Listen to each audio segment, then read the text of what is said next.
supaya kita jangan bersandar pada kekuatan sendiri. Petrus yakin kalau goncangan tiba dia tidak akan pernah bergoncang, karena dia tahu dia kuat. Tetapi apa yang terjadi? Kisah ini justru membuktikan sehebat dan sekuat apapun kita, sepintar dan sekaya apapun kita, kita tidak akan pernah mampu bertahan tanpa Tuhan. Karena itu jangan pernah bersandar pada kekuatan sendiri. Amos berkata demikian, carilah Tuhan maka kamu akan hidup.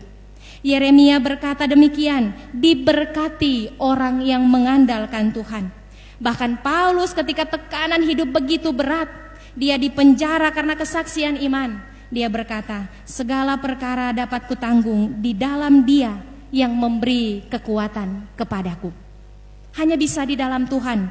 Kalau di luar Tuhan, maka kita pasti kalah, pasti jatuh, sia-sia. Jangan pernah menyangkal Tuhan. Jangan berpikir penyangkalan kita ketika orang, oh kalau dari Kristen kon orang pindah agama. Anak-anak muda apalagi. Oh kalau kita pindah keyakinan itu menyangkal Tuhan.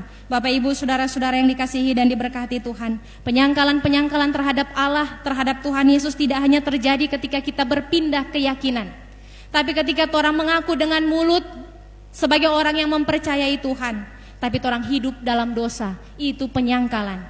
Dia reda masuk gereja, maka kalau kemudian pulang dari gereja, orang hidup dalam dusta, orang hidup dalam persinahan, orang hidup dalam judi, orang hidup dalam hal-hal yang mendatangkan celah di mata Tuhan. Itu pun penyangkalan.